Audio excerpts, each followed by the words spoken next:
Good afternoon, Mr. Chairman. Chairman Adolph, Chairman Markozik, thank you very much for the opportunity to testify this afternoon. Before I proceed with my remarks, I wanted to express my gratitude to you and to this committee for the excellent work you have done in the past as it relates to the investment the Commonwealth has made in the funding of programs and services that support our adult population who have various types of disabilities, but most especially intellectual disabilities. In the past few years, we have made great progress in this mission. This is a story in which the media may not have an interest, but it is nevertheless a very positive development, and as one representative, I want you to know that I am grateful.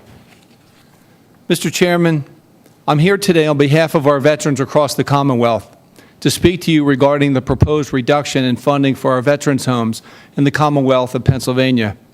As a veteran of the war in Iraq and as a member of the Advisory Council at the Delaware Valley Veterans Home in Northeast Philadelphia, this line item is near and dear to my heart, as it is to thousands of families across the Commonwealth.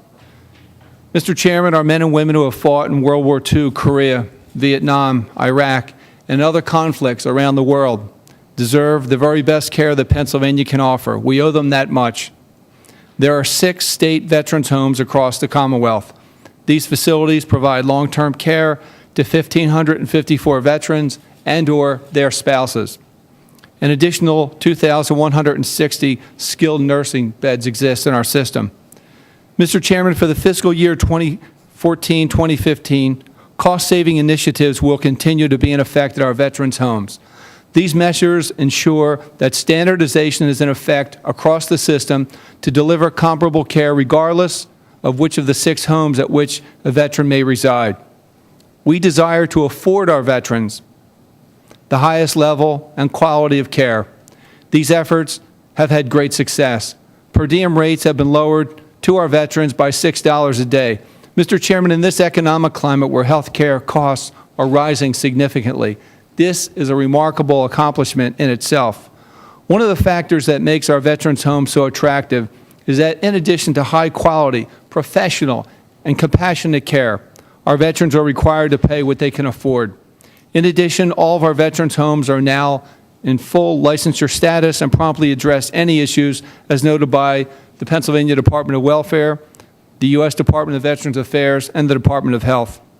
Mr. Chairman, the Bureau of Veterans Homes has kept up with transformations in health care that we have witnessed over the past 2 decades.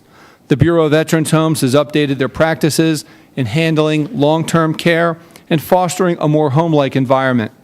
They've been phasing out archaic institutional approaches to care. Modernization has also been fostered at the dining service level at all 6 facilities. $133 million has been allocated over the past 5 years to make these modifications possible.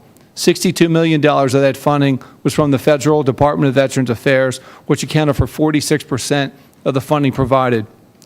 Mr. Chairman, the Department of Military and Veterans Affairs has also moved on an initiative to leverage dollars from the federal government by enrolling the residents in Medicare Part D for pharmaceuticals in our facilities. 2 pilot projects to achieve this are currently underway, with expansions to all veterans' homes expected by the end of the year.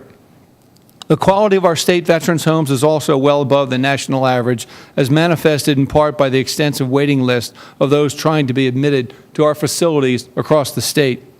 Mr. Chairman, if we hope to keep our promise to our veterans, like the promise they took to defend this great nation, we must not cut funding to our veterans' homes. Our veterans deserve the best care possible here in Pennsylvania. Our veteran population, like every other population, is living longer. As an example, the men and women who served in Vietnam and who were exposed to Agent Orange and other chemicals are now making their way into our veterans' homes and are suffering from Parkinson's disease, Hodgkin's lymphoma, prostate cancer, lung cancer, colon cancer, soft tissue sarcoma, and liver cancer. We are a Commonwealth that proudly boasts almost 1 million veterans living within our borders.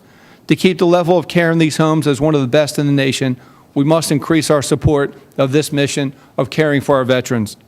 The Bureau of Veterans Homes has shown they can reduce costs and bring better care to our veterans. Mr. Chairman, I respectfully and humbly request, on behalf of Pennsylvania's veterans, that we find a way to increase investment in the mission of these critically important veterans' homes. Thank you for your consideration of my request.